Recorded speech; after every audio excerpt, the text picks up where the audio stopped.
Anastasia. Arriba los pobres del mundo, en pie los esclavos sin pan.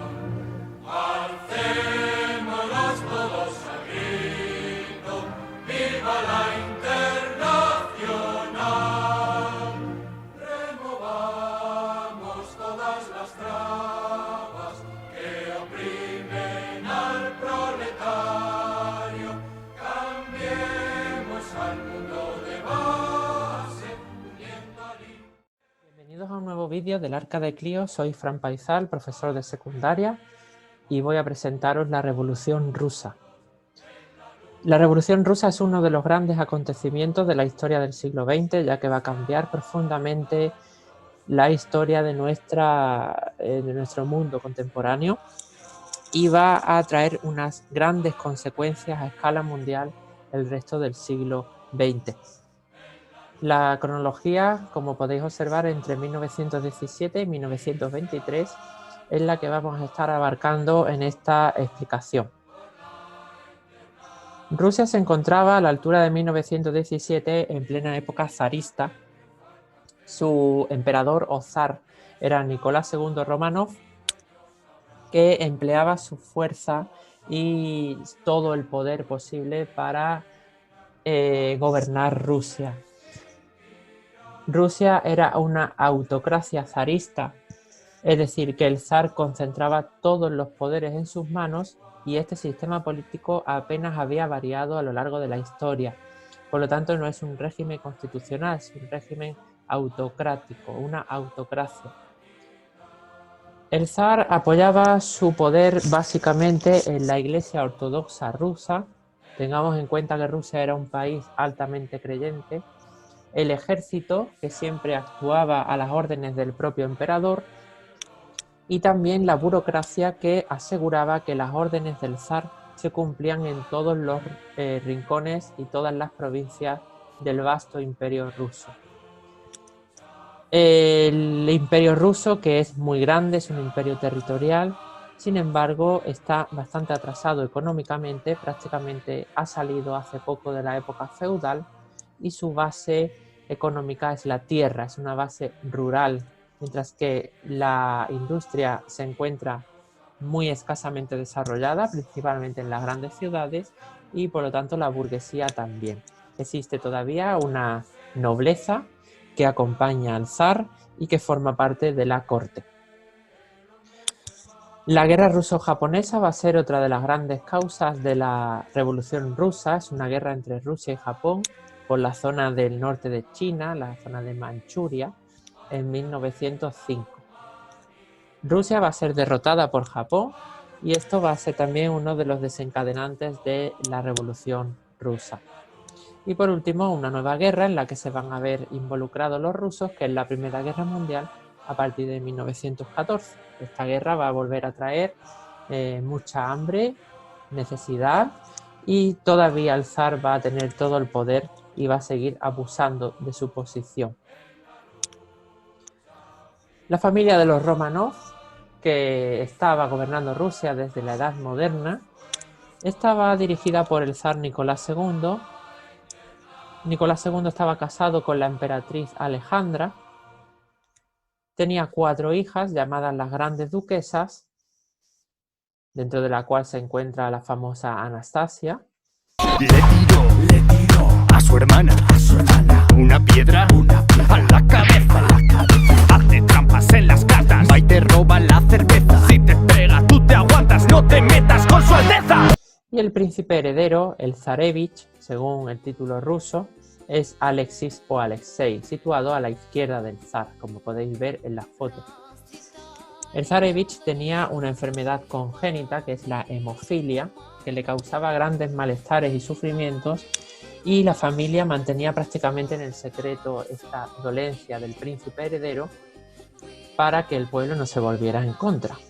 Esta hemofilia pues va a generar mucha incertidumbre, mucha angustia dentro de la familia real.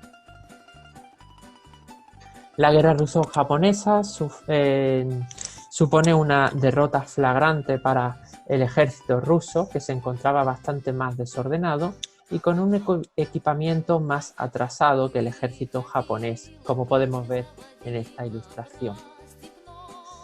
Y la Primera Guerra Mundial no hace más que empeorar la situación, ya que los rusos no se habían recobrado todavía de la derrota japonesa, de los japoneses, y entran en una nueva guerra del lado de los aliados contra las potencias centrales, sobre todo contra Austria y Alemania. La Primera Guerra Mundial va a tener un elevado coste de vida para los rusos y a ello le tenemos que sumar el frío y el hambre que pasaban las tropas. Por lo tanto, esto va a ser otro desencadenante de la Revolución Rusa. En 1905 va a haber una advertencia al zar, que es una pre-revolución o la revolución de 1905, que son los antecedentes. El desencadenante fue el malestar generado por la guerra con Japón, la derrota rusa y el hambre que venía aparejada a todo ello. Se producen protestas de obreros en las principales ciudades rusas, sobre todo en San Petersburgo, donde se encontraba la capital imperial en ese momento. En el llamado Domingo Sangriento, una muchedumbre, un grupo de obreros que se estaban manifestando pacíficamente ante el Palacio de Invierno, la residencia del zar, fue aplastada y masacrada por el ejército ruso, al parecer bajo órdenes del propio gobierno. Este acontecimiento muy injusto, en el que la población civil e indefensa cayó masacrada, fue visto por la opinión internacional como un acto de irresponsabilidad del zar y su reputación fue cayendo. El zar, presionado por las protestas a lo largo del imperio, promete algunas reformas constitucionales, algunas mejoras para Rusia, pero estas reformas finalmente no van a aparecer. Es decir, que la gran represión ocurrida el Domingo Sangriento no va a tener consecuencias positivas para el pueblo ruso, sino que prácticamente el zar va a seguir acumulando todo el poder en sus manos y ni siquiera va a consultar al Parlamento, la llamada Duma, ninguna de sus decisiones. Al mismo tiempo aparece en escena el monje Rasputín, que era un monje siberiano que al parecer curaba enfermedades a través de imponer sus manos, a veces incluso desde la distancia. Rasputín era un monje muy pillín. Les venía a dar consejos él igual a emperatriz. A las niñas visitaba cuando en camisón estaba. A ciertos sitios les tocaba y esto al zar no le gustaba. ¡Aléjese de mis hijas! ¡Hijas, basta! Rasputín se había hecho muy famoso entre la gente de Rusia porque curaba algunas dolencias, algunas enfermedades, pero se vio mezclado con ambientes nocturnos, ambientes delictivos incluso, donde se mezclaban el sexo, el alcohol y su adicción por las mujeres. Rasputín toma contacto con la corte de los Romanov y al parecer curaba las dolencias del zarevich, de Alexei o Alexis, y por lo tanto la familia real se acoge como un clavo ardiendo a Rasputín, que gracias a su influencia como sanador del zarevich va a ir ascendiendo como la espuma y va a conseguir puestos muy relevantes dentro de la corte Romanov. Su influencia, sobre todo dentro de la zarina Alejandra, va a hacer que muchos nobles que rodeaban al zar se sientan muy celosos y empiecen a conspirar contra Rasputín. Pero cuando conspiran y hacen un complot para asesinarlo, ya parecía que era demasiado tarde porque Rusia y la familia de los Romanov se había precipitado hacia el vacío. Rusia estaba harta. ¡Revolución! ¡Salid de casa! En 1917, en febrero, estalla la primera revolución, de las dos que vamos a tener, las dos grandes sacudidas. En esta revolución se consigue capturar y expulsar del poder al zar, que abdica, y se le fusila junto a su familia en Siberia, en una cabaña. Mientras tanto, se establece en San Petersburgo un gobierno provisional de corte burgués, por lo tanto empezamos con un sistema liberal típico del siglo XIX en Rusia. Este gobierno provisional, sin embargo, pues parecía bastante lento y no consigue aplacar los males que están acechando sobre Rusia de forma rápida y contundente. Por lo tanto, empieza a surgir una oposición a este gobierno provisional, que son los soviets y el Partido Comunista, o llamado también Partido Bolchevique. Los bolcheviques era un partido de talante marxista, comunista, liderado por Lenin, que había estado en el exilio huyendo del zar, y habían conseguido agrupar también a los mencheviques. Los mencheviques eran socialistas, pero de un talante bastante más moderado que los bolcheviques.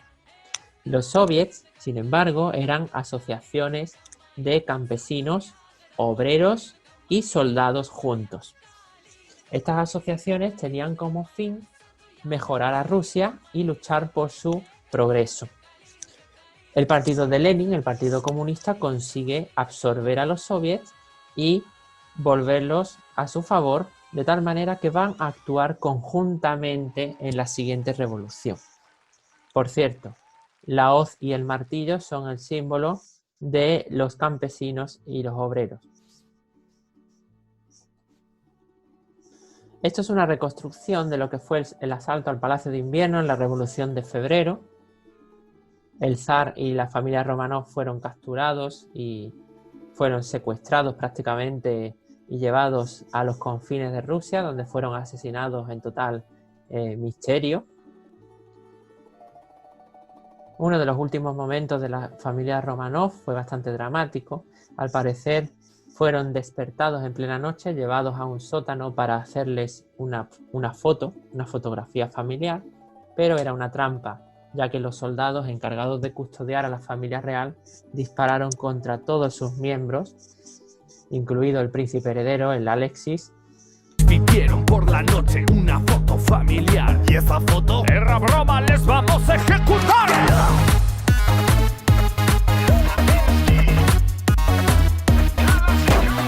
¿Ya? Al hablar Riesland, ¿está bien la cron de su jefa?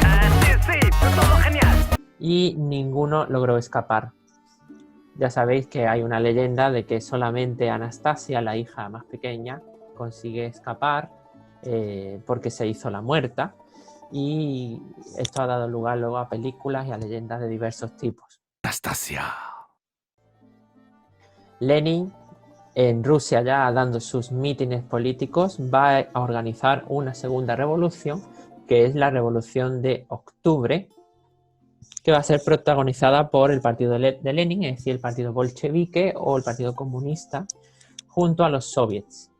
Ambos van a derrocar al gobierno provisional burgués y por lo tanto se hacen con el poder y comienzan las colectivizaciones, ya que los comunistas tenían como idea principal una sociedad sin clases sociales y por lo tanto la eliminación de la propiedad privada, que debía ser repartida y disfrutada por quienes la trabajan, es decir, por los campesinos y por los obreros.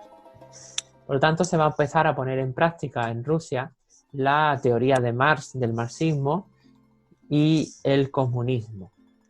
El comunismo total, sin clases sociales, nunca se va a poder lograr, ya que siempre se va a quedar el gobierno en el estadio, en el punto central de la dictadura del proletariado, en el que un secretario general, en este caso Lenin, ejerce el poder de forma dictatorial para beneficiar al pueblo. Pero nunca se pasa de ahí, como podéis comprobar a lo largo de la historia. Rusia cambia su nombre, ya no es una monarquía, es una república, y pasa a llamarse la URSS, la Unión de Repúblicas Socialistas Soviéticas, y bajo el mandato de Lenin abandonan la Primera Guerra Mundial, ya que no estaba Rusia capacitada para seguir manteniendo una guerra extranjera. El Tratado de Brest-Litovsk fue el que puso fin a la guerra mundial, a la Primera Guerra Mundial. Rusia tuvo que ceder a cambio algunos territorios a las potencias centrales, que luego se va a convertir en nuevas repúblicas, en territorios nuevos surgidos de la descomposición de Rusia. La Unión Soviética estaba formada por un conjunto de repúblicas que eran autónomas, pero que tenían su centro en Moscú, en la capital, la nueva capital de Rusia, y todos dependían de Moscú. Era un gobierno centralizado, pero que concedía cierta autonomía a las repúblicas socialistas soviéticas a lo largo y ancho del mapa ruso. Las colectivizaciones van a empezar a afectar a las granjas, a las tierras y también a las fábricas.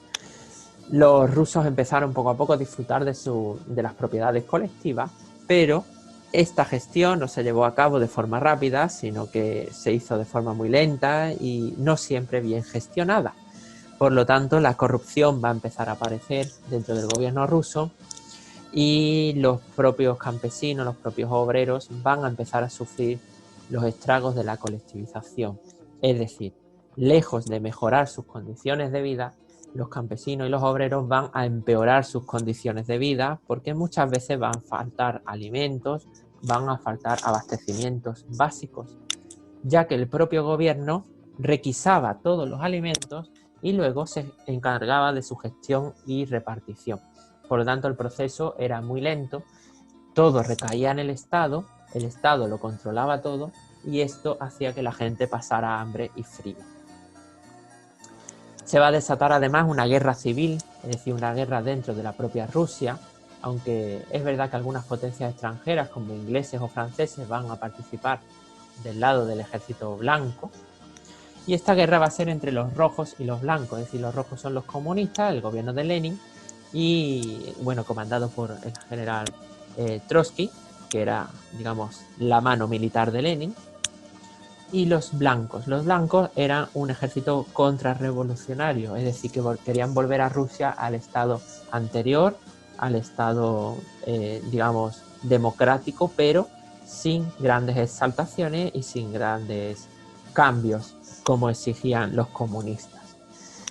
Los franceses e ingleses van a participar del lado de los blancos porque temían que el comunismo saliera de Rusia y se extendiera a toda Europa, acabando con las grandes propiedades privadas y con los grandes gobiernos, incluso las monarquías. La guerra civil rusa fue muy cruel, larga y además incluso va a empobrecer todavía más la población y va a sumir a Rusia hasta 1923 durante 6 años en un caos absoluto. Lenin muere en 1924, recién terminada la guerra, sin ver acabada su obra de comunismo puro y duro, y le va a suceder Joseph Stalin, que era el segundo del partido, aunque para eso Stalin tuvo que eliminar algunos miembros propios de su partido. Se va a iniciar entonces el totalitarismo de Stalin, una dictadura que va a pretender expulsar, o más que expulsar, diríamos, extender el comunismo no solamente a toda Rusia, sino al resto del mundo. El comunismo va a empezar a hacerse más efectivo bajo el gobierno de Stalin, que ya veremos más adelante. Y Stalin se encargó de eliminar a muchos opositores, realizó grandes purgas de gente que estaba en contra del stalinismo, de su régimen, y como veis en algunas fotos se producen retoques al estilo Photoshop pero a mano, eliminando a antiguos amigos del régimen que se convirtieron en enemigos del régimen, es decir, gente que pasó a ser enemiga de Stalin, por alguna forma fueron eliminados y por lo tanto ya no convenía que esas personas estuvieran en las fotos, por lo tanto se les retocó para quitarlos de en medio.